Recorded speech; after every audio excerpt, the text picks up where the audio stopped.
everybody, this is Taylor from the Food Worth Feed, and today I'm making our peanut butter pretzel nugget recipe. I developed this recipe because Scott absolutely loves those little peanut butter pretzel nuggets that you buy in the snack aisle at the grocery store. He literally buys them every week, so I was kind of inspired to make my own. But instead of using the really hard pretzel shell, which I find to be a little dry, I decided to go for more of a mall-style soft pretzel. So I developed this really easy soft pretzel dough recipe. It uses all-purpose flour with yeast, milk, a little brown sugar, a touch of salt, and then some beer. And that beer is going to lend more of that like German Bavarian style pretzel flavor to the dough. I love it. It comes together really quickly in the stand mixer, but it's also easy to work with, so you could totally knead it by hand if you don't have a stand mixer. It's really easy to do.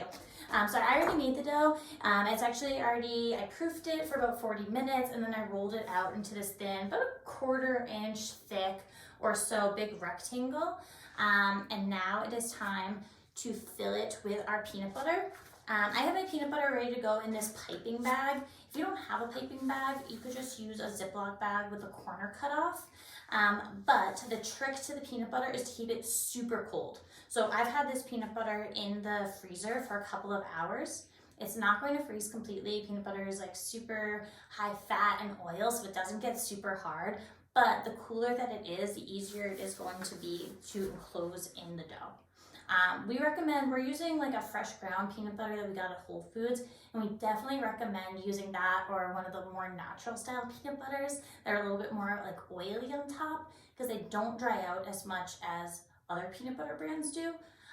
But we also tested this recipe with the more generic like big brand peanut butters, and those work too. They're just a little bit drier. Okay, so let's get started. I'm going to start, I have a pastry wheel, but you can use a pizza cutter if that's what you have. And I'm just going to cut off about 2 inches or so, I'm not measuring, but you could, of the dough into a long strip. And then I'm going to take my peanut butter, and I'm just going to pipe out little sections, about 1 inch or so thick. I'm using a pretty wide pastry tip on this one.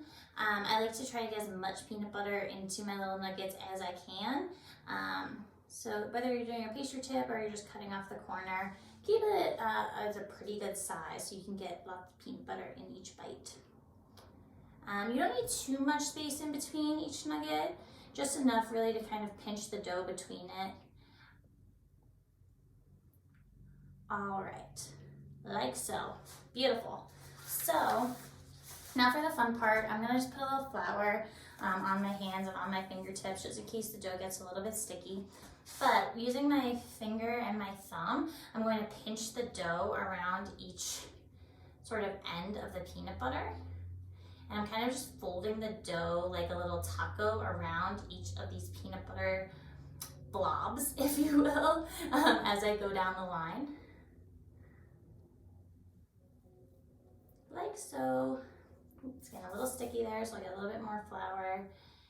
And as you can see, I'm leaving the tops of these open for right now. I'm gonna go back in a moment and kind of pinch down the line to seal all the dough. But I found that this is the easiest way and the fastest way to get it in there and make sure you get a really good seal. Okay, perfect. So now that I have all of them kind of sectioned off into their own little nugget, I'm gonna go down the line and seal them all. And again, I'm just using my little pincer finger and my thumb, and I'm going to just press the ends of these dough together. And I just wanna make sure that I get a really good seal. This is our only chance to make sure that we don't lose any of the peanut butter during the baking. So just take your time and be extra careful to make sure that the dough is really stuck together and you're not going to lose it. And then also try not to capture any air in these pockets either. That air will expand during the baking process, and it will kind of increase your chances for them to pop or for you to have some peanut butter leak out. So try to just keep the peanut butter inside. And I'm just going down this row one more time just to make sure that everything is completely sealed and enclosed. All my little nuggets are sectioned off. Okay, yeah, That looks super good. Okay, so now I'm just gonna make sure that my surface has a good amount of flour. I don't want anything to stick, because what I'm going to do now is I'm going to roll this entire row towards me so that the seam that I just created is now going to be on the bottom. And having that seam on the bottom is just going to help so that the ends of the dough bake together and they don't, again, explode or open up or leak any peanut butter during baking. So just kind of one by one, I'm going through these seams and making sure that that long seam that we created is on the bottom, and I'm using my finger to kind of just press in between each nugget and make sure that everything is sealed super well. This also just kind of helps to shape your nuggets into pretty little rectangles, which look super cute when we bake them. Yeah, this is perfect. Okay, cool. That looks great. Now I'm just going to take my little wheel again and I'm just going to cut them off into each little nugget. Now that these are shaped and formed and filled with peanut butter, the next step is going to just be to boil them in a little boiling water and baking soda solution. If you had food grade lye, you could totally use that, but it's rather difficult to find, and I didn't buy any online. So I'm just going to use baking soda, and it works really well to help create that chewy pretzel texture and get that really deep, dark kind of Bavarian pretzel coloring to it during the bake time as well. I'm just kind of finishing up, sealing any of these ends, but these look pretty good and it's super easy. Cheers, guys!